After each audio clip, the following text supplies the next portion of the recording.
Solo se mi preparo, se prendo la rincorsa riesco a farlo. Mi piacerebbe sorridere tutta la puntata, e voi lo sapete, mi piacerebbe anche provare a farvi sorridere anche facendovi il solletico fisicamente, se non ci riesco con le boiate che mi invento, ma purtroppo siamo costretti a non sorridere più di tanto, e vi spiego subito perché. Ieri era la giornata del ricordo, il giorno in cui si commemoravano le foibe. Come sapete, ogni volta che c'è una qualche commemorazione c'è sempre qualche cretino che cerca di cantare fuori dal coro e dire che o l'olocausto non è esistito, se c'è la giornata della memoria, oppure ieri un consigliere regionale si è dissociato pubblicamente dalle celebrazioni in Lombardia della giornata della memoria per le vittime delle foibe. E voi dite, l'avranno inseguito, gli avranno detto ma lei partecipa, non partecipa? No. Lui proprio su Facebook ha scritto: oggi in Consiglio regionale, giornata della memoria per le vittime delle foibe. Io non parteciperò. Questo genio si chiama Onorio Rosati ed è un consigliere regionale del PD. Ora, dal momento che non è un cittadino qualsiasi che si dissocia da una manifestazione che ricorda la strage, fonti stimate al ribasso, di 11.000 persone nella Venezia Giulia alla fine della seconda guerra mondiale, facciamo una cosa che generalmente qui a Rebelotto non facciamo, ossia lo proviamo a chiamare in diretta, se Roberto Colombo è pronto, e vediamo se è pronto lui, il signor Onorio Rosati, che ieri ha scritto su Facebook che non parteciperà alla giornata della memoria per le vittime delle foibe, se è pronto anche lui a motivarlo al pubblico sovrano, che peraltro magari è composto anche di suoi elettori. Ce l'abbiamo? Cosa succede? Cioè, ma perché non fa bip? Ah, ecco che fa bip. Onorio Rosati, che ieri...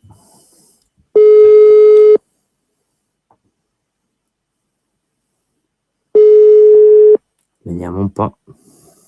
Peraltro è nato a Re di Puglia, provincia di Gorizia, neanche della... No, magari ci sta ascoltando Onorio Rosati, o forse non può rispondere. Vabbè, noi l'abbiamo tentata, la teniamo lì. Chi può dirlo? Ormai abbiamo bruciato l'effetto sorpresa, perché magari qualcuno glielo farà sapere. Ecco, se qualcuno glielo fa sapere, gli faccia sapere anche che non si può dire io oggi in Consiglio regionale non partecipo alla giornata della memoria per le vittime delle foibe e poi non dire più niente. Se si fa il consigliere regionale, se si fa il cittadino normale, si può dire quello che si vuole, sempre che non ci sia una legge tipo la Scalfarotto o la Mancino che ti metta in gattabuia. Se fai il consigliere regionale non lo puoi fare. Allora, teniamolo lì, l'Onorio Rosati, che ha rifiutato la chiamata del popolo. Vediamo se più tardi riusciremo a tornare alla carica. Abbiamo il problema dell'effetto sorpresa, ma non disperiamo di riuscire a portarvi la sua viva voce qui su Radio Padania Libera. E allora possiamo passare all'altro argomento, che non è nemmeno questo una buona notizia. Tenetevi tranquilli che oggi buone notizie non ne abbiamo, come al solito, dal momento che se non ve le diamo noi, le notizie non buone che siano non ve le danno altri, almeno dalla nostra prospettiva. Ebbene, alla Camera è in corso, vogliamo aprire l'audio con i ragazzi della casa, Roberto? 121, vedete? Con il parere si stanno divertendo tantissimo a Montecitorio, stanno votando da questa mattina i vogatori della democrazia, del Partito Democratico, con sparute opposizioni, tra cui la Lega Nord, insomma, in maniera più sistematica magari di altre, ma anche il Movimento 5 Stelle a modo suo sta facendo la sua parte, anche SEL, seppur da prospettive completamente diverse. Che cosa si sta votando alla Camera? Si stanno votando le famigerate riforme costituzionali. Le famigerate riforme costituzionali che sono diciamo ripartibili in una serie di capitoli interessanti per tutti noi e che forse non sono stati sufficientemente spiegati fin qui. L'unica cosa che probabilmente sapete di queste riforme istituzionali è che con il superamento del bicameralismo perfetto, anche questa dove l'ho già sentita, sì, era la riforma del 2006, quella fatta dai brutti, cattivi leghisti buzzurri e giustamente distrutta dal voto popolare mobilitato a sinistra. Sì, stavo dicendo il superamento del bicameralismo perfetto, perché Renzi sta facendo il Senato dei 100. è una delle novità più importanti di questa legge. Il Senato, come lo conosciamo, non ci sarà più, sarà una Camera eletta per voto indiretto, ossia eletta dai consigli regionali che eleggono dei rappresentanti al Senato, saranno 100 e avranno molte meno competenze rispetto alla Camera dei Deputati, che diventerà la Camera principale. Ci sono poi tutto un sistema che non sto qui a dirvi perché vorrebbe dire entrare nel tecnicismo, ma di maggioranze qualificate per poter modificare una legge della Camera in quelle materie in cui sarà previsto. Insomma, è tutto un po' in itinere. Quello che è il dato è che il Senato non ci sarà più, sarà una Camera complementare eletta a voto indiretto, e questo è un punto sul quale insomma mi piacerebbe anche sapere per il momento, solo per SMS, qual è la vostra opinione al 346 642 7756. Dopodiché il punto più importante probabilmente di questa riforma, e dal nostro punto di vista di radio autonomista indipendentista, è la riforma del titolo quinto. Perché con questa riforma costituzionale spariranno le province dalla Costituzione, ma come abbiamo visto non spariranno dai territori, sono diventate semplicemente degli enti non elettivi, e va bene, ma quel che è peggio, sparirà la legislazione concorrente tra Stato e regioni. Ecco, per chi non fosse, diciamo così, avvezzo a questi argomenti, non è un tecnicismo questo. La legislazione concorrente è una parte importantissima della Costituzione, del titolo quinto della Costituzione, l'articolo 117, che sancisce tutte quelle materie, elencandole tutte quante, in cui la competenza è concorrente. Cosa vuol dire concorrente?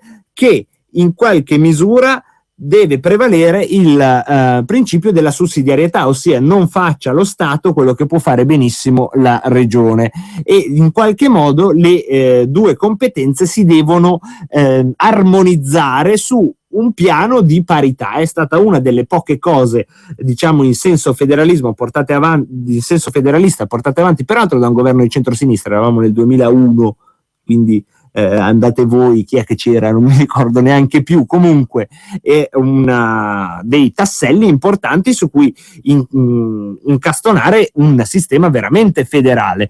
Questo non ci sarà più, la gran parte delle competenze saranno esplicitamente messe in capo allo Stato centrale, e che, non contento del fatto di assorbire la gran parte delle competenze, avrà anche a suo appannaggio quella che chiamano una clausola di supremazia, ossia in alcuni casi potranno, con questa clausola di supremazia, entrare direttamente a gamba tesa a normare anche delle competenze che sono ancora oggi competenza esclusiva delle regioni.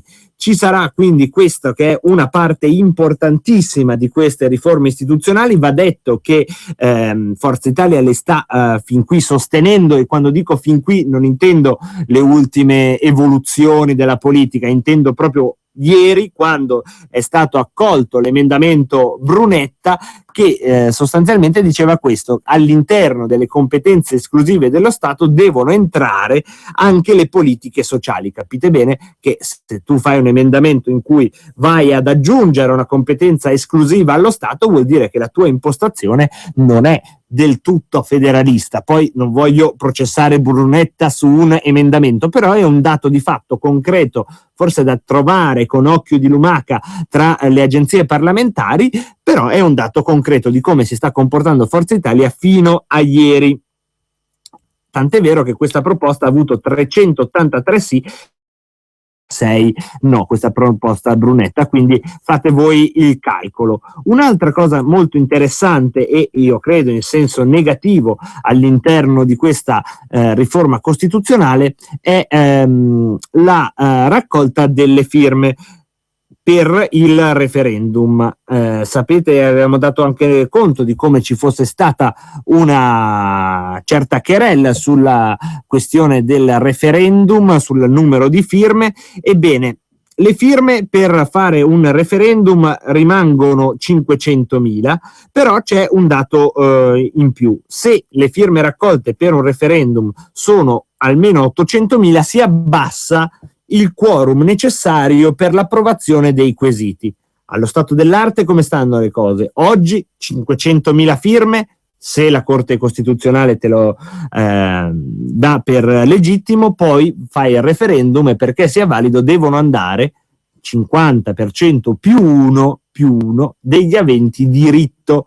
Con questa nuova norma, se tu raccogli 800.000 firme, il referendum è valido se vanno a votare almeno la maggioranza dei votanti dell'ultima tornata elettorale, ossia il 51% dell'ultimo dato di affluenza, in questo caso sarebbe quello delle europee, per dire il caso di specie, che non sarà, perché ovviamente ora che queste riforme vanno in vigore ci vorrà un po' di tempo, però giusto per capirci.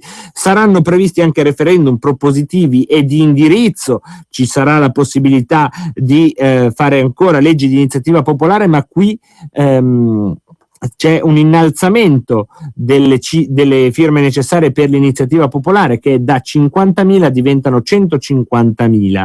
La cosa che fin qui dovrebbe essere, diciamo, anche siamo nell'ambito della razionalità, la cosa che invece va in un ambito della restrizione effettiva del potere referendario sta nel referendum abrogativo. Perché? Perché con questa riforma del governo Renzi il referendum abrogativo non è più possibile solo su una parte di norma. La gran parte dei referendum che ci sono stati, anche per non lasciare buchi legislativi importanti, sono sempre stati infatti su parti di norme, su virgole, su paragrafi e non su tutta la norma. Ebbene, se questa riforma costituzionale che in questo momento stanno discutendo alla Camera dovesse andare in porto, non sarà più possibile fare il referendum abrogativo solo su una parte di una normativa, e quindi capite che è un serpente che si morde la coda, perché se tu puoi modificare solo un'intera norma è molto più facile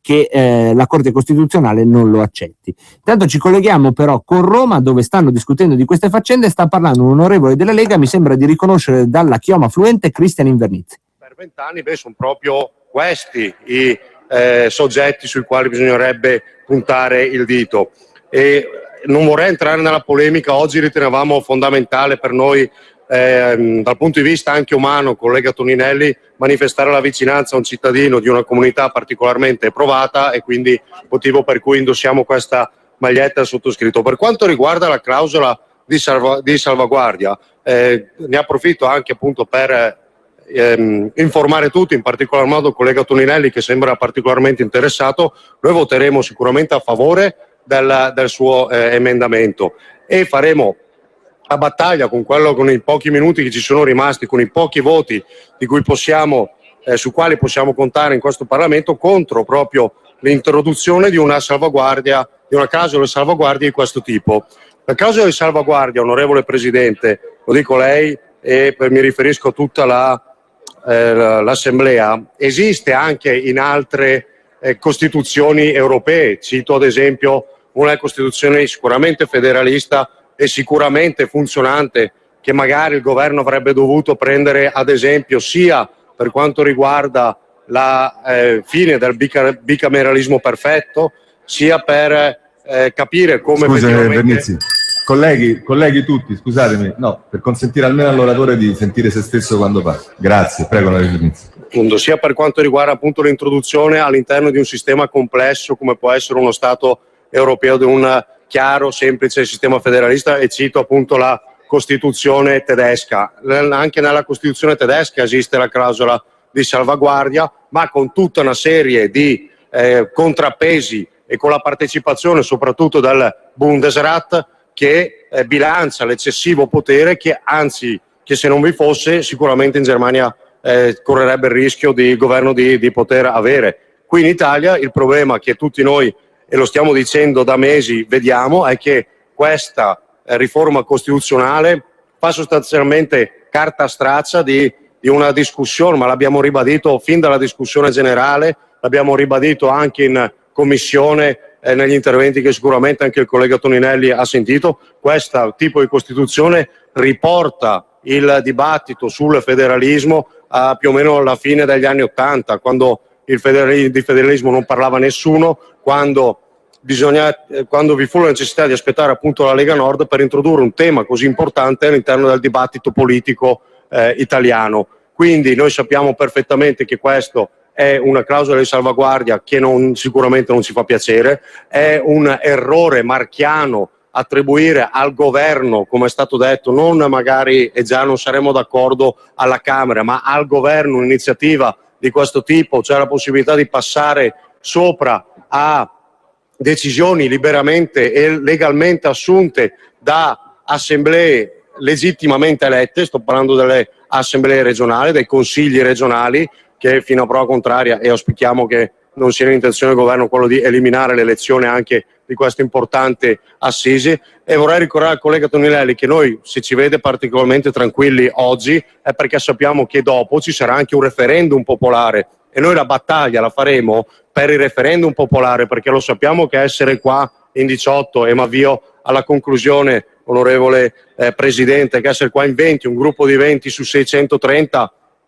salvo ricorrere a metodi sicuramente non ortodossi, il regolamento ci dà delle armi che non sono assolutamente funzionali per portare a casa il nostro obiettivo. Per cui se vuole sapere, collega Toninelli, visto che è particolarmente interessato, se vuole vedere la Lega combattiva, ci vedrà quando poi ci sarà il referendum consultivo e vedrà la battaglia che faremo a quel punto.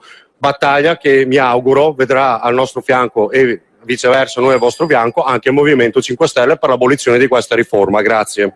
Grazie a lei. Ci sono altri che intendono intervenire? Allora, abbiamo sentito l'onorevole leghista Cristian Invernizzi, alcune precisazioni da fare. Quando si riferiva alla maglietta che indossa, è una maglietta con scritto "Io sto con Stacchio, il benzinaio che ha ucciso un rapinatore pochi giorni fa nel Veneto", una storia che immagino conosciate tutti molto bene. Oggi gli onorevoli della Lega indossano la maglietta di solidarietà a questo benzinaio che in qualche modo ha cercato di sventare una rapina, messo alle strette, è dovuto esplodere un colpo di pistola, peraltro indirizzato alle gambe del rapinatore, che l'ha ucciso perché però ha colpito la aorta, non la aorta, scusate, l'ha prodotto dissanguamento perché l'ha colpito su un'arteria importante.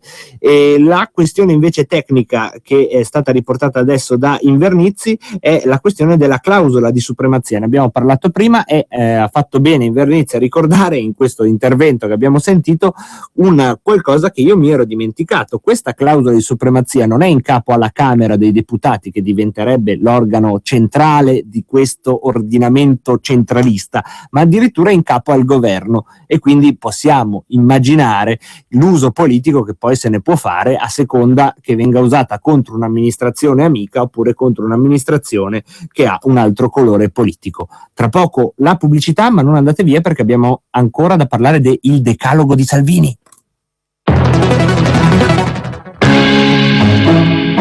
C'è chi segue le mode e chi le crea. Lancia Y e segui uno stile unico, il tuo. Gamma Y ancora da 9.900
Pubblicità su Radio Padania Libera. Chiama il numero 02 66 23 44 22.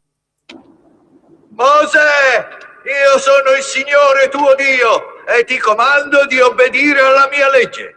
Mi hai udito? Sì, ti odo, ti odo. Ti sentirebbe anche un sordo. Che? Niente sciocchezze, non badarci. Oddio, perché hai tu scelto me? Che cosa vuoi che faccia per te? Io ti darò le mie leggi e tu dovrai recarle al mio popolo. Sì, Eterno! Wow!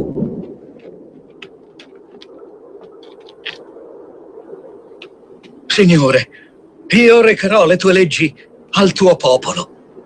Uditemi! Ehi, uditemi! Prestate orecchio! L'Eterno, il Signore Geova, mi comanda di recarvi questi 15... Oh, 10 comandamenti cui dovrete obbedire.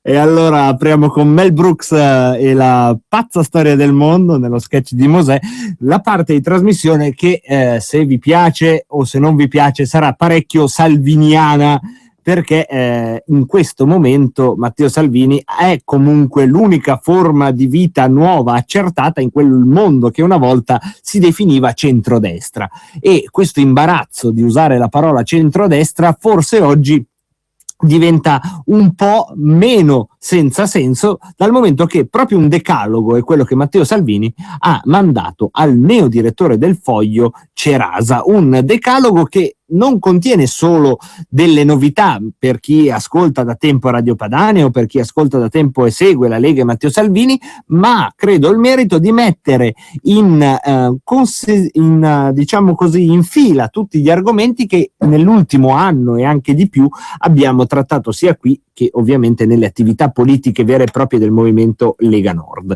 Il primo punto di questi 10 punti che Matteo Salvini ha scritto al direttore del Foglio è presto detto: meno Europa e quindi fuori dall'euro. Questo è il primo punto. E non ci fermiamo su questo primo punto perché direi che ne abbiamo parlato già tante volte. Secondo punto, più vicino ai piccoli produttori, ai piccoli commercianti, a tutti coloro che sono schiacciati in questa crisi perché non hanno la capacità, la forza e spesso la possibilità di mettersi in rete e di avere un peso politico, come ad esempio succede anche ai piccoli lavoratori dipendenti. Non c'è bisogno che alziate materialmente una serranda per sentirvi parte di questi piccoli.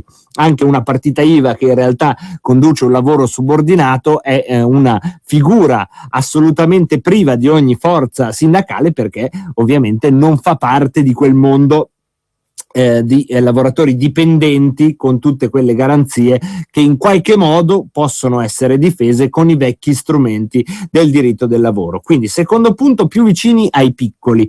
In questo bellissimo decalogo io vi consiglio di andarvelo a leggere tutto sul Foglio. Qui per sintesi andiamo proprio per punti. Terzo punto del decalogo lanciato da Matteo Salvini è molto semplice: la flat tax, che si riduce a questo schema: pagare meno prima per pagare tutti dopo. Certo, un'aliquota fissa al 13-15% per tutti sarebbe un modo perché tutti pagherebbero le tasse e quindi poi sui consumi ci sarebbe poi un introito per lo Stato. E arriviamo invece al quarto punto, che se non è una novità quantomeno è uno degli aspetti secondo me poi più trascurati del pensiero salviniano, anche se lo slogan direi che penso vi possa suonare familiare: spendere per produrre. Questo è un caposaldo del pensiero liberale e del modo libertario anche di vivere lo Stato. Vi leggo proprio quello che ha scritto Salvini: in attesa del rilancio naturale dell'industria, con il recupero della sovranità monetaria, si potrebbero creare fabbriche e coltivazioni mirate alle produzioni di beni esclusivamente importati da paesi extra UE. Ecco, se non siete stati proprio attenti a tutte le parole, magari è sfuggito qualche concetto. Ossia, in attesa di avere la sovranità monetaria, bisognerebbe fare delle fabbriche o delle coltivazioni su quei prodotti in cui in questo momento l'Unione Europea stupidamente sta agendo importandoli perché non li produce più o non ne produce abbastanza. In questo senso un intervento diretto nello Stato in alcuni settori produttivi che hanno mercato ma per le regole europee non sono percorsi.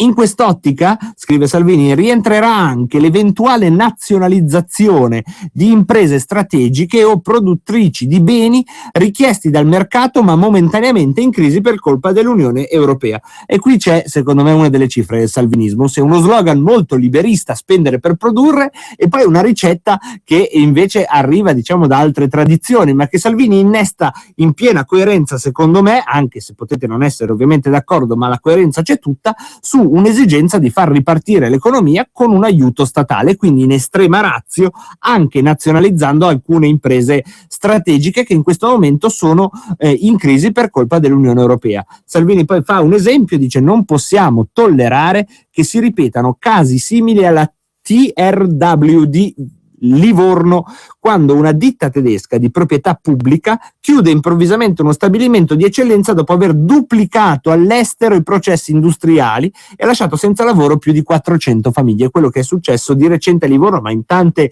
storie di delocalizzazioni che vi abbiamo raccontato. Questo sicuramente è un punto interessante e controverso. Nazionalizzare delle imprese che sono ritenute strategiche ma adesso sono fuori mercato per colpa della crisi, teneteli questo punto di domanda che tra poco, se riusciamo, apriamo le linee. Quinto punto: politiche anticicliche mirate alla piena occupazione.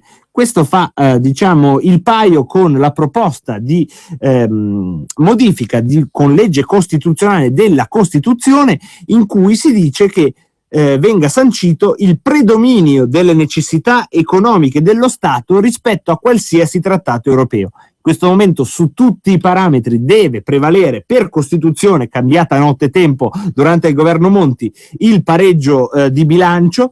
Con questa introduzione invece al pareggio di bilancio deve invece prevalere la necessità economica reale della popolazione. Ne avevamo parlato, ma non è nemmeno questo uno dei temi, diciamo, mainstream della comunicazione di Salvini, ed è subito detto il perché. È molto difficile in televisione veicolare, vedete, dei concetti che sono leggermente complessi. Già io spero e sto facendo del mio meglio per spiegarli, ma vedo che ho bisogno di molte parole. Se fossimo in un talk show mi avrebbero già tolto l'inquadratura e starebbero inquadrando qualcun altro che invece di parole ne usa 3, magari per dire balle, però ne usa soltanto 3. E quindi queste due questioni sono contento se oggi le approfondiamo. Il sesto punto non ha bisogno di presentazioni: abolizione della legge Fornero. Settimo punto, è interessante, l'abbiamo toccato solo una volta qui a Rebelot: no, abolire, sventare, far saltare per aria, sabotare il TTIP, quel trattato tra l'Unione Europea e gli Stati Uniti d'America per regolarizzare i commerci in un senso sempre meno vincolato dalle normative sia degli uni che degli altri. In sostanza sono tantissimi da destra e sinistra i pensatori, gli analisti, che dicono questo TTIP non fa altro che dare agli Stati Uniti un mercato privilegiato nell'Europa e non viceversa. Ottavo punto, anche questo giusto, andiamo per titolo. Ottavo punto: valorizzare le diversità e controllare le frontiere.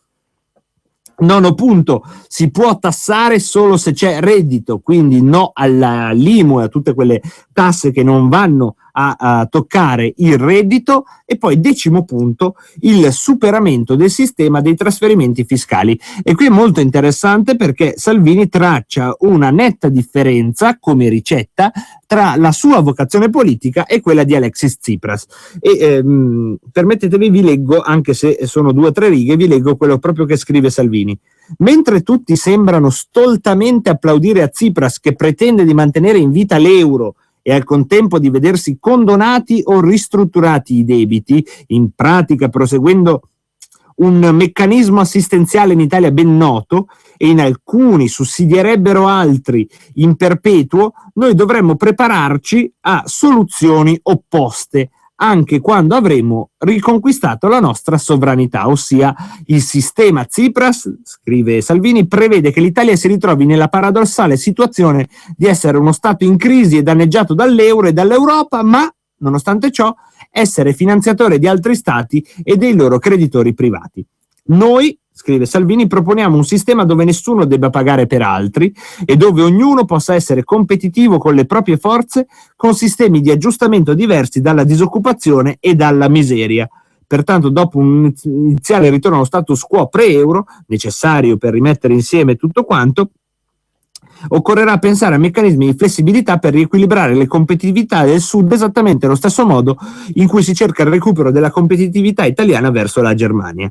Come si può vedere, le nostre proposte sono esattamente opposte a quelle del PD e opposti saranno i risultati. Questi sono i 10 punti, io ve li ho in qualche modo dovuti anche un po' disidratare, altrimenti saremmo stati qui tutta la notte, perché è davvero un decalogo ben fatto, quantomeno nella capacità di essere esaustivo del Salvini pensiero argomento per argomento, e quindi consiglio a tutti, salviniani non salviniani, di andarselo a leggere, leghisti e non, sul Foglio di oggi, perché davvero dà un'inquadratura finalmente anche sistematica nei contenuti di quello che è la ricetta Salvini. La domanda che invece mi preparo a fare a voi subito dopo il Frank Sinatra che è qui, che non vede l'ora di partire, è questa. Sono 10 punti. Secondo voi quale 11° punto c'è da aggiungere? Oppure quale di questi 10 punti vi convince di più, quale di meno? Insomma, lavoriamo su questo decalogo, ma prima distendiamo nervi, orecchie e tutto quello che volete distendere, perché questo è Frank Sinatra, That's Life.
E questo era Frank Sinatra e arrivano i vostri SMS. Nel frattempo però apriamo le linee. Il decalogo di Matteo Salvini, che dà ordine quantomeno a quell'attività magmatica e vulcanica che ha caratterizzato la Lega e il suo segretario nell'ultimo anno, segnando dei confini che però, insomma, conoscendone lo stile, sono aperti. Quindi la domanda che vi faccio è: qual è l'11° punto che magari manca ma servirebbe avere in primo piano, oppure quale di questi punti non vi convince di meno, andrebbe amplificato, oppure ancora qual è il punto che secondo voi è fondamentale rispetto a tutti gli altri? Prendiamo delle telefonate. Pronto? Padania Libera. Ciao, chi sei? Ciao, sono Marco da Piobesi. Ciao Marco, come stai? Allora, secondo me il punto fondamentale che manca, ma quello più importante proprio, sì, è quello che ci permetterebbe innanzitutto di bloccare la concorrenza sleale che fanno gli altri operai, diciamo immigrati che arrivano in Italia, e di far sì che non dobbiamo di nuovo prenderci in casa quel gobbo mafioso. Gobbo mafioso, quindi, immagino che sia... Infatti. Quello di Cesano. Lasciamolo detto così. Ecco, lasciamolo detto così. Allora spiegami, qual è il punto che manca? Mettere un tetto in tutte le aziende private e pubbliche anche, ma private, di lavoratori senza la cittadinanza italiana, legandola alla cittadinanza pari alla loro presenza sul territorio. Cioè, ad esempio, mi spiego meglio, se qua nella mia zona c'è il 7%, l'8%, il 10% sì, di immigrazione, no? Sì. È riconosciuta, in tutte le aziende la loro presenza in base alla percentuale sul totale degli occupati non può superare quella percentuale. Perché vi spiego meglio, nella ditta dove lavoro sai io, che ti sei spiegato ecco, molto bene, ed è un'idea originale e concreta, devo dire, la mia modesta opinione, però ci sta, insomma, sta in piedi ed è anche provocatoria. Grazie mille, davvero un bel 11° punto, un tetto agli stranieri nelle aziende, passando dalla cittadinanza, parametrato sulla percentuale di stranieri che c'è in quel comune. Quindi, come ha fatto l'esempio il nostro ascoltatore, se nel comune di Vimercate gli stranieri sono il 7%, in una fabbrica non ci può essere più del 7% di stranieri. Davvero, davvero complimenti a questo ascoltatore, perché alle volte vedete come a filo diretto ci arrivano delle proposte che sono meglio di tante e tante leggi, e non lo dico per fare così della che aria che tira, ma è proprio vero, nel senso. Pronto? Pronto? Sì, ciao. Ciao, sono Francesco da Milano. Ciao Francesco. Allora, volevo fare una considerazione prima su quello che avete detto dei punti di Matteo Salvini. Sì, che io penso che non ci sarà bisogno, se si abbassano le tasse, di nazionalizzare le aziende, perché le aziende dall'Italia fuggono o delocalizzano per il semplice fatto che la tassazione è troppo alta. Nel momento in cui è al 15%, io penso che ne attiriamo aziende in Italia, anche estere, quindi migliorerebbe l'economia già lì. Sì. Scappano per quello. Guarda, se posso mi spiego meglio su quel punto lì.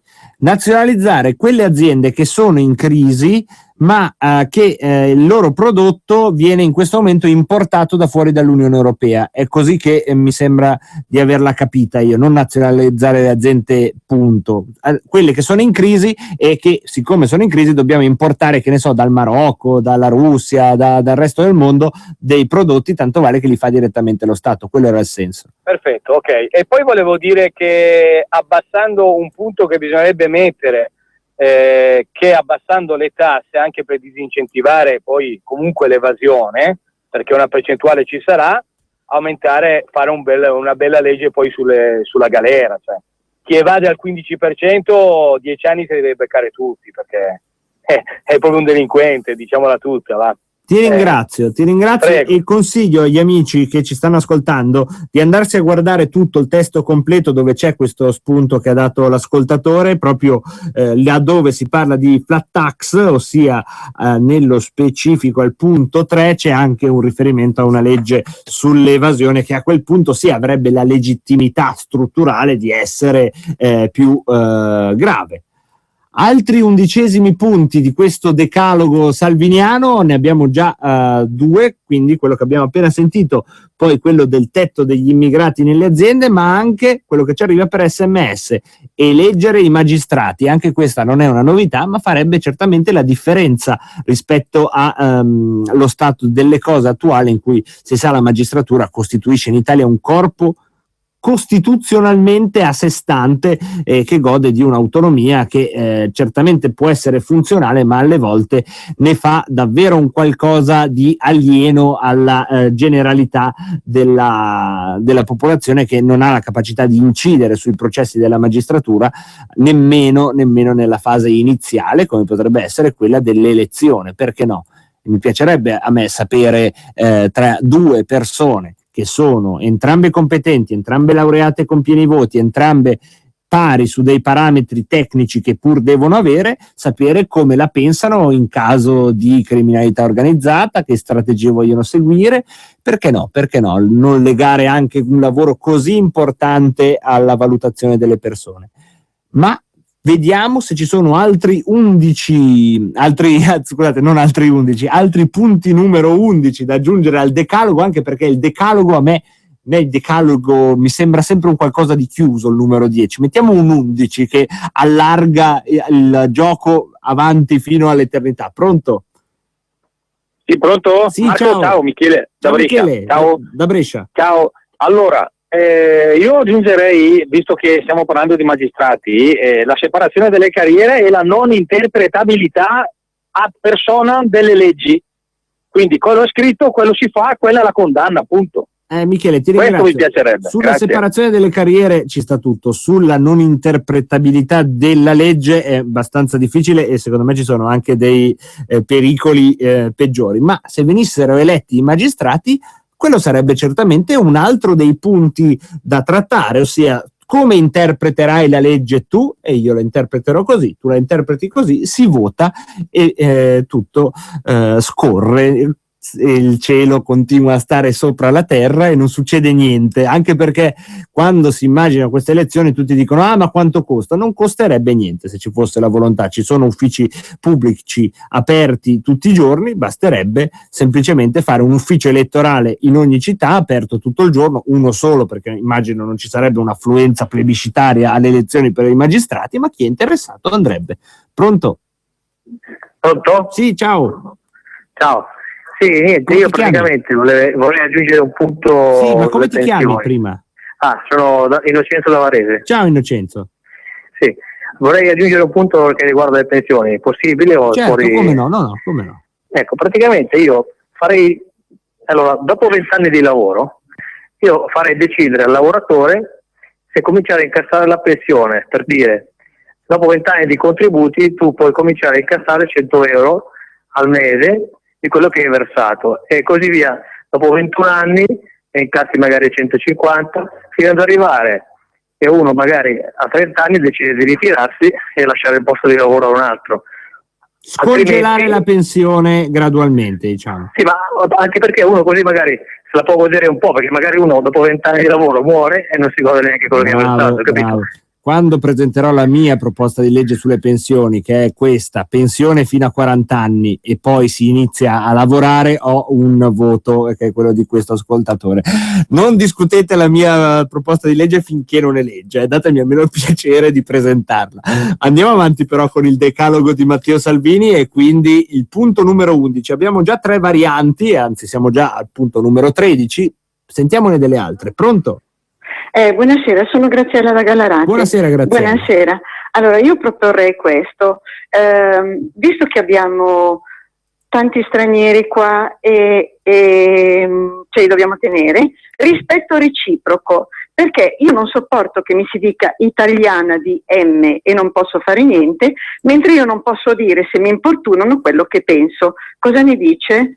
Certamente è una contraddizione che viene risolta con un clima da caccia alle streghe dove la strega sei tu, e questo è il problema principale di questa storia, perché italiano di M si sente di tutte le parti. Se invece a te dovesse scappare un insulto pur motivato magari dalle circostanze, ma che contiene, vero, delle accezioni che un qualche giudice potrebbe ritenere razziste, ebbene sì, potresti essere addirittura denunziata davanti all'autorità giudiziaria o più comunemente additata come razzista e in quanto tale bifolca, becera, ignorante e tutto quanto generalmente viene riservato al leghista. Mi è venuta un'idea: il prossimo gioco che faremo la settimana dopo Sanremo sarà l'insulto più ricorrente che un leghista si sente rivolgere nella sua vita la settimana prossima. Intanto prendiamo ancora però delle telefonate sul decalogo di Matteo Salvini. Pronto? Pronto? Sì, ciao. Sono io? Sì, chi sei? Sì, ciao, sono Giorgio D'Alecco. Scusa una cosa, Vai. però non è vero, anche se a me uno straniero si azzarda a dire italiano di eccetera, quello si becca una denuncia per vilipendio allo Stato. Esiste. Beh, sì, difficile, però, cioè, nel contesto sociale non verrà definito razzista quello straniero, il razzista sei solo tu. Ma queste sono questioni che possono, diciamo così, interessarci fino a un certo punto. Dei 10 punti programmatici, quale vorresti aggiungere? Ok, perfetto, grazie, ciao. Niente, volevi aggiungere solo questo, ma per carità ragazzi, la radio è vostra. Abbiamo tempo per un'ultima telefonata, vediamo se dall'altra parte dello vetro il buon Roberto Colombo riesce a smistarne una. Ecco, pronto? Sì, vorrei intervenire. Sì, come ti chiami? Francesco, sono calabrese ma appoggio pienamente Matteo Salvini. Sei già in onda, Francesco, non so se ne hai cognizione. Sì, lo so che sto ascoltando la radio, che io faccio il camionista. Grande Francesco, dove sei allora? Io sono a Carugate, mi trovo ora. Suona il clacson per noi. Avete sentito? Abbiamo sentito qualcosina in sottofondo, sì. Vabbè, io vorrei aggiungere... Vai, aggiungi. Lavori forzati per i detenuti, così ci pensano 2 volte prima di compiere un reato. Lavori forzati, che poi uno immagina la palla al piede, la divisa tipo film western, ma lavori forzati sono anche un qualcosa che in qualche modo farebbe parte della pena riparativa. In questo momento invece è molto difficile far lavorare i detenuti.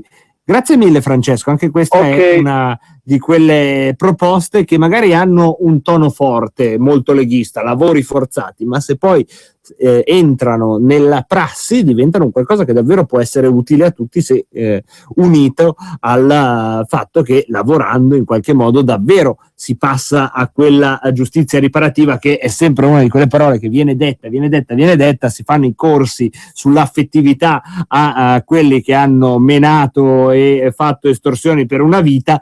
Sarebbe forse più utile reinserirli in un contesto sociale facendoli lavorare come manodopera. Sarebbe certamente molto più umano che farlo con immigrati che importiamo da altri continenti. Il tempo stringe per questa seconda parte di Rebelot, ma non perdete la terza, perché sempre restando nell'ambito del salvinismo, ieri durante la trasmissione di martedì con Floris, Salvini ha fatto una dichiarazione di politica estera molto molto importante e soprattutto a tratti inedita per la storia della Lega, e quindi è molto interessante confrontarci insieme su quello che ha detto ieri Matteo Salvini a Di Martedì. Questo dopo la pubblicità e il GR, e torniamo noi con Rebelot. A tra poco. Ci sono tanti ma uno solo è realmente nuovo. Il nuovo da Opel. Nuova corsa Premium Class Innovations con blind spot